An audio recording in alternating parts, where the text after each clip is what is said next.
Hello student, आप सभी का आपके अपने YouTube चैनल MA स्टडी में स्वागत है। चलिए आज हम लोग का टॉपिक है टाइप ऑफ मैट्रिक्स। देखते हैं कि मैट्रिक्स कितने टाइप के होते हैं और कौन कौन से होते हैं। सभी को एक एक करके हम लोग स्टडी करते हैं। देखते हैं आप पहला नंबर में क्या दिया हुआ है, स्क्वायर मैट्रिक्स। इसके नाम से आपको क्लियर हो रहा है स्क्वायर, दैट मीन्स इसके क्या होते हैं, ऑल साइड्स इक्वल होते हैं। तो देखिए क्या दिया हुआ है, the number of row is equal to the number of column. मतलब रो की संख्या और कॉलम की संख्या आपस में क्या हो जाए, इक्वल हो जाए, तब ऐसे मैट्रिक्स को हम लोग क्या बोलते हैं, स्क्वायर मैट्रिक्स। क्लियर हुआ? मतलब स्क्वायर मैट्रिक्स में रो की संख्या और कॉलम की संख्या आपस में क्या होना चाहिए, बराबर। विदाउट इसमें नहीं। चलिए और दूसरा में लिखा हुआ है, मान लेते हैं एक मैट्रिक्स दिया हुआ है A equal to A I G M cross N. मैंने कल बताया था इसको कि मैट्रिक्स को रिप्रेजेंट करते हैं इससे। इस कॉल स्क्वायर मैट्रिक्स। स्क्वायर तभी होगा, बोले इसी को हम लोग बोलते हैं रो और इसको बोलते हैं कॉलम। तो रो की संख्या और कॉलम की संख्या आपस में क्या हो जाए, बराबर। ये ना बोला गया रो और कॉलम की संख्या आपस में बराबर हो जाए, तो ऐसे मैट्रिक्स को हम लोग क्या बोलते हैं, क्या बोलेंगे, बोले स्क्वायर मैट्रिक्स। क्लियर हुआ? जैसे एग्जांपल की बात किया जाए, आप पहला नंबर में मान लेते हैं एक मैट्रिक्स दिया हुआ है 3 4 2 1 2 1 1 3 और क्या 4। तो बताइए इस मैट्रिक्स में रो की संख्या कितना दिया हुआ है 3 और कॉलम की संख्या कितना दिया हुआ है 3। तो बताइए यहाँ रो और कॉलम की संख्या आपस में बराबर है कि नहीं है? बिल्कुल है। तो यह कौन सा मैट्रिक्स हो जाएगा, स्क्वायर मैट्रिक्स। चलिए दूसरा एग्जांपल और देखते हैं। लेट्स सपोज 1 1 2 3 2 1 2 3 1 4 5 1 और दिया जाए 6 1 2 4। तो अब बताइए क्या यह मैट्रिक्स स्क्वायर मैट्रिक्स होगा कि नहीं होगा? देखिए और रो की संख्या कितना दिया हुआ है 4, पहले रो लिखते हैं, उसके बाद कॉलम की संख्या भी कितना दिया हुआ है 4। तो यहाँ पे m और n, इसी को बोलते हैं हम लोग m और इसको क्या बोलते हैं n। तो बोले दोनों के दोनों आपस में क्या है, बराबर है। तो m और m जब दोनों बराबर हो जाए तो वैसे मैट्रिक्स को ही हम लोग बोलते हैं क्या कि स्क्वायर मैट्रिक्स। क्लियर हो यहाँ तक? कोई डाउट इसमें इसी को नहीं? तो अगला देखते हैं, सेकेंड नंबर दिया हुआ है डायगोनल मैट्रिक्स। तो देखते हैं डायगोनल मैट्रिक्स क्या होता है, समझिएगा। और स्क्वायर मैट्रिक्स पहले ही बोल दिया जाए स्क्वायर मैट्रिक्स, मतलब यहाँ पे आपको दिया हुआ था स्क्वायर मैट्रिक्स जिसमें रो और कॉलम की संख्या आपस में क्या होता है, बराबर। तो देखिए स्क्वायर मैट्रिक्स दैट मीन्स क्या होगा, रो और कॉलम की संख्या बराबर होगा। ए बराबर दिया हुआ है ए आई जे एम क्रॉस एन। यह एक आपका मैट्रिक्स है जिसमें रो और कॉलम क्या होगा, बराबर होगा। क्लियर हुआ? जब भी डायगोनल की बात करेंगे तो वह हमेशा आपका स्क्वायर मैट्रिक्स का ही डायगोनल निकलेगा। क्लियर हुआ? तो चलिए समझिएगा, एक स्क्वायर मैट्रिक्स को डायगोनल मैट्रिक्स कहा जाता है यदि आपका नॉन डायगोनल एलिमेंट मतलब इस डायगोनल के अतिरिक्त ऊपर या नीचे नॉन डायगोनल एलिमेंट क्या हो जाए, जीरो हो जाए, तब उसे हम लोग बोलेंगे डायगोनल मैट्रिक्स। क्लियर बात? चलिए इसके बारे में देखते हैं, एग्जांपल समझिएगा पहले। आगे से एग्जांपल आपको दिया गया है। लेट्स सपोज 3 आपको दिया गया है 3 0 0 और 0 2 0 0 0 एंड क्या दिया गया है 1। बताइए सबसे पहले यह जो मैट्रिक्स है क्या यह डायगोनल मैट्रिक्स होगा? समझिएगा, बोला गया नॉन डायगोनल एलिमेंट, यह आपका हो गया डायगोनल। तो डायगोनल नॉन का मतलब क्या होता है, डायगोनल के अतिरिक्त जो भी एलिमेंट होगा उसका वैल्यू क्या होना चाहिए, शून्य। तो देखिए डायगोनल के अतिरिक्त इसके ऊपर और इसके नीचे सभी संख्या क्या जो शून्य है, इसका मतलब कि यह आपका स्क्वायर मैट्रिक्स कौन सा मैट्रिक्स बन जाएगा, कौन सा, डायगोनल मैट्रिक्स। क्लियर हुआ। चलिए इसका देख लीजिए ऑर्डर क्या दिया हुआ था, 3 क्रॉस 3। तो डाउट इसमें किसी को नहीं, तो समझ लें कि डायगोनल का एलिमेंट कुछ भी हो, बस डायगोनल के अतिरिक्त ऊपर या नीचे जितना भी आपको एलिमेंट दिया गया हो वह सभी के सभी क्या होना चाहिए, शून्य होना चाहिए। तब ऐसे एलिमेंट को हम लोग क्या बोलेंगे, डायगोनल मैट्रिक्स। क्लियर हुआ। इसको डिनोट भी करते हैं, और डिनोटेड बाय, इसको कैसे लिखेंगे, एंड शॉर्ट में लिखने का तरीका होता है डायगोनल, DIJ, और देखिए डायगोनल एलिमेंट क्या दिया हुआ है, 3 के बाद 2 के बाद क्या दिया हुआ है 1। तो आप ऐसे लिखे या ऐसे लिखे, दोनों का मतलब एक ही होता है। डायगोनल ऑफ 3 to 1, 3 to 1 हो गया। उसके अदर एलिमेंट जो दिया हुआ है वो सबके सब क्या हो जाएगा, शून्य हो जाएगा। क्लियर हुआ। आपको क्वेश्चन में कभी कभी ऐसे ना जाकर के ऐसे दिया जाता है तो समझ लेंगे DIG का मतलब क्या हो गया, डायगोनल। क्लियर हुआ। कभी कभी आपको पूरा नाम भी लिखा जाता है डायगोनल, अब क्या हो गया 3, 2 and 1। तो शॉर्ट में भी लिख सकते हैं, पूरा नाम भी लिख सकते हैं, कोई दिक्कत है इसमें किसी को नहीं। तो चलिए अब हम लोग अगला को देखते हैं, टाइप नंबर 3। हम लोग देखते हैं तीसरा नंबर पे स्केलर मैट्रिक्स। स्केलर मैट्रिक्स क्या होता है इसको देखते हैं। चलिए बोला क्या है, square matrix A equal to AIJ M cross N। आप कौन है, स्केलर मैट्रिक्स, लेकिन एक्चुअल में किसका स्केलर निकलता है, स्क्वायर मैट्रिक्स का, जिसका M और N दोनों आपस में क्या होगा, बराबर। क्यों होगा, क्योंकि कौन सा मैट्रिक्स है, स्क्वायर मैट्रिक्स। क्लियर है याद। इसको स्केलर मैट्रिक्स, मतलब स्क्वायर मैट्रिक्स को स्केलर मैट्रिक्स तभी कहा जाएगा जब non diagonal diagonal element are equal, उसके डायगोनल एलिमेंट जो है वो आपस में क्या हो, बराबर हो, and non diagonal element are 0, जिसके नॉन डायगोनल एलिमेंट क्या हो जाए 0। तो समझिए एक एग्जांपल मैं यहाँ पर दे रहा हूँ। जैसे आपको मान लीजिए एक मैट्रिक्स दिया हुआ है जिसका एलिमेंट 2 0 0 0 2 0 0 0 एंड आपको क्या दिया हुआ है 2। पता है इसमें रो की संख्या कितनी दी हुई है, 1 2 3, और कॉलम की संख्या भी कितना दिया हुआ है 3। मतलब दिया गया मैट्रिक्स आपका कौन सा मैट्रिक्स हो जाएगा, स्क्वायर। अब बताइए क्या इसके डायगोनल का एलिमेंट सेम है कि नहीं है।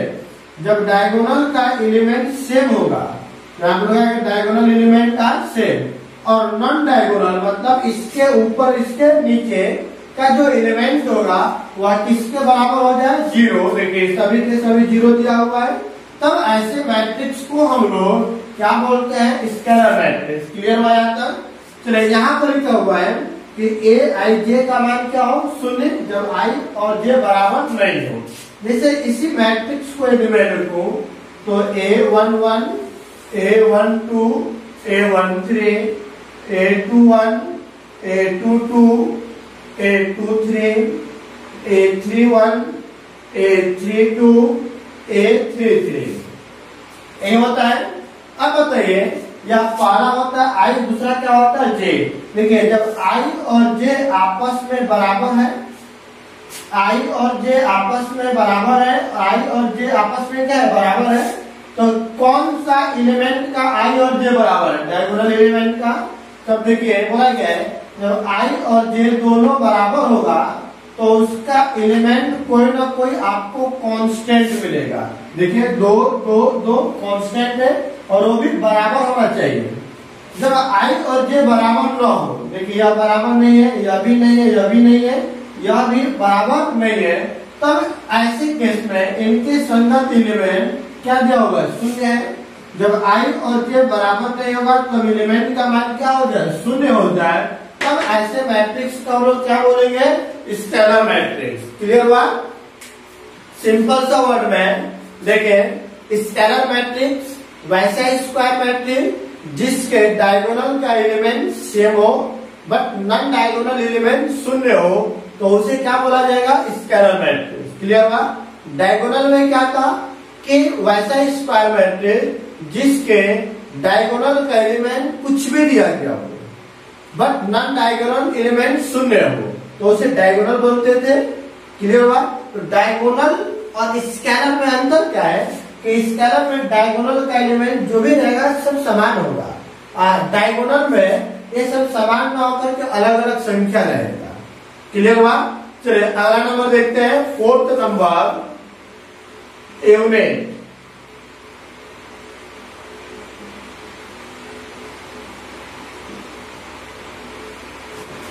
फोर्थ नंबर में दिया हुआ है यूनिट मैट्रिक्स, या उसी का दूसरा नाम है आइडेंटिटी मैट्रिक्स। नाम से क्लियर, यूनिट, यूनिट मतलब क्या? वन, या फिर बोले आइडेंटिटी का भी मतलब क्या होता है? वन। तो ऐसा स्क्वायर मैट्रिक्स जिसको हम लोग डायगोनल एलिमेंट क्या दिया गया? वन। एक ऐसा स्क्वायर मैट्रिक्स जिसका डायगोनल एलिमेंट क्या हो? वन हो, तो उसे हम क्या बोलेंगे? क्या बोला जाएगा? Unit matrix. क्लियर हुआ? एंड डिनोटेड बाय, इसको डिनोट करते हैं किससे? आई से। क्लियर हुआ? तो चलिए एग्जाम्पल देखते हैं, उसके बाद इसको समझते हैं। एग्जाम्पल के माध्यम समझे, यूनिट मैट्रिक्स को डिनोट करते हैं हम लोग आई से।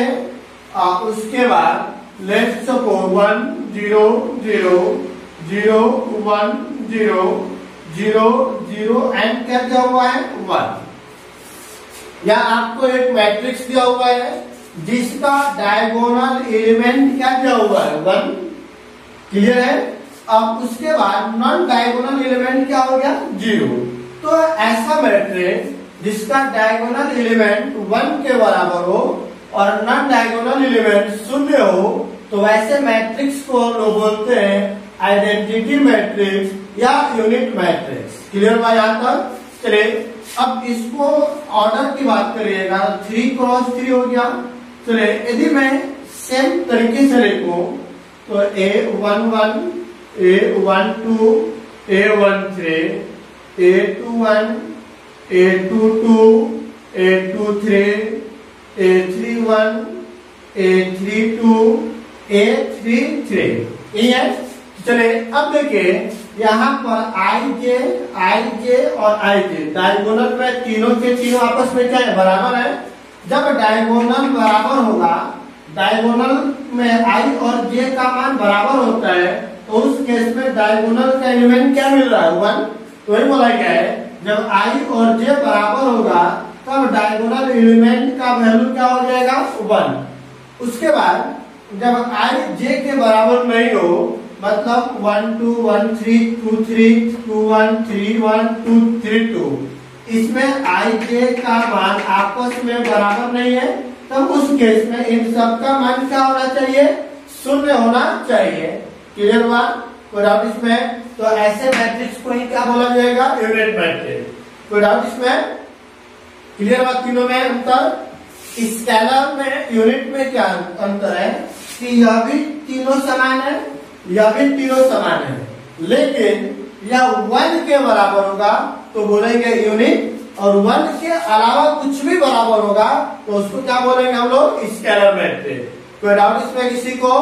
कोई डाउट इसमें? नहीं।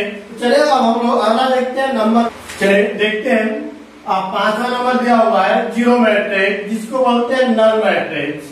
तो देखिए a matrix in which all elements are 0।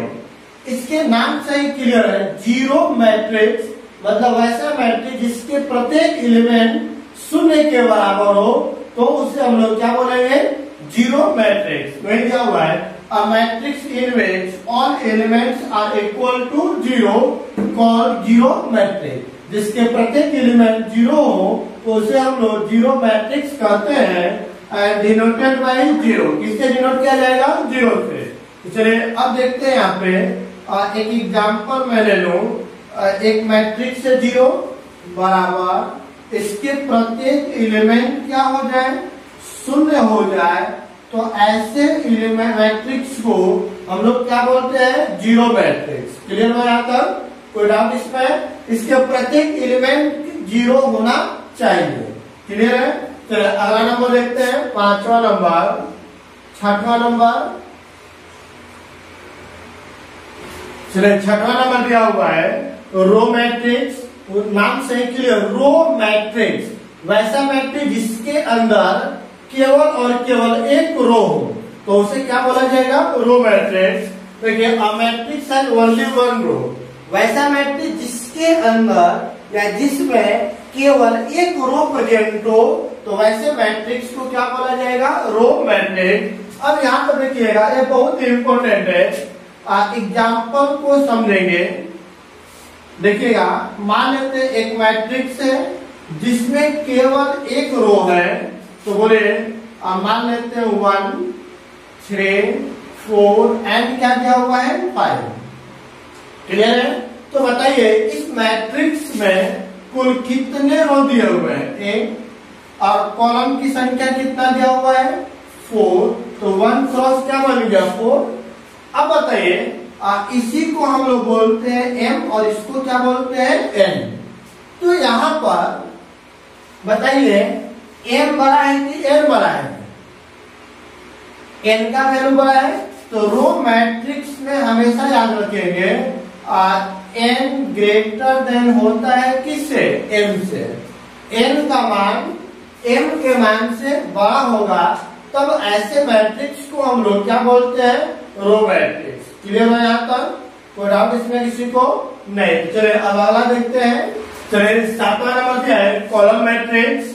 A matrix है ओनली वन कॉलम, इसके नाम से ही क्लियर आपको दिख रहा है कॉलम मैट्रिक्स, मतलब ऐसा मैट्रिक्स जिसके अंदर केवल और केवल एक कॉलम प्रेजेंट हो, तो ऐसे मैट्रिक्स को ही क्या बोला जाएगा, कॉलम मैट्रिक्स। कोई डाउट इसमें? वही जाएगा अ मैट्रिक्स है only one column called column matrix. कोई डाउट इसमें नहीं? तो चलिए देखते हैं, एग्जांपल समझिएगा। एग्जांपल मान लेते हैं एक मैट्रिक्स है जिसके अंदर आपको एक कॉलम दिया हुआ है, एक ही कॉलम है जिसके रो की संख्या कितना दिया हुआ है 3, लेकिन कॉलम की संख्या क्या है 1। तो बताइए यहाँ पे रूल क्या बनेगा, यह हो गया n का m गुणे n, तो यह होता है m और एक क्या होता है n। तो बताइए m का मान 3, n का मान 1, तो कौन बड़ा है m, मतलब कॉलम मैट्रिक्स में m का वैल्यू ग्रेटर देन होता है किससे, n से, और यह आपका हो गया कॉलम मैट्रिक्स। कोई डाउट इसमें किसी को नहीं? तो चलिए अगला नंबर देखते हैं। चलिए देखते हैं, आठवां नंबर दिया हुआ है इक्वल मैट्रिक्स। तो इक्वल मैट्रिक्स क्या होता है समझेंगे, टू मैट्रिक्स आर इक्वल, दो मैट्रिक्स आपस में इक्वल तभी होते हैं if they are the same order, जिसका ऑर्डर क्या होता हो, सेम होता हो, तो वैसे मैट्रिक्स को क्या बोलेंगे हम लोग, इक्वल मैट्रिक्स। कोई डाउट इसमें किसी को नहीं? जैसे एग्जांपल देखते हैं, फॉर एग्जांपल लेट सपोज ए एक मैट्रिक्स है जिसका एलिमेंट क्या हुआ है p q r x y and z।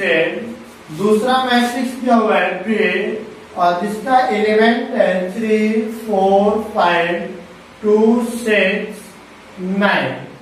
बोला जाए कि a and b are equal matrix, then तो बताइए क्या हो जाएगा, then a is equal to b। कोई डाउट इसमें किसी को नहीं? तो बोले a का मान क्या दिया हुआ है, बोले तो p q r x y and z, और उसके बराबर हो गया b। b का मान क्या दिया हुआ है 3 4 5 2 6 एंड 9। क्लियर है यहाँ का? तो बताइए ये दोनों मैट्रिक्स आपस में बराबर है, इसका मतलब क्या हुआ कि इसके संगत एलिमेंट p का मान क्या हो गया 3, q के संगत क्या है 4, q बराबर 4, r के संगत क्या हो गया 5।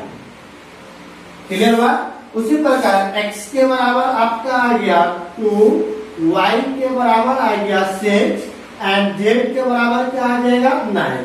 कोई डाउट इसमें किसी को? नहीं। चलिए इस यहाँ से आपका टाइप ऑफ मैट्रिक्स कंप्लीट हुआ। अगले क्लास में हम लोग नेक्स्ट टॉपिक देखेंगे। क्लियर है यहाँ तक? कोई डाउट किसी को? नहीं।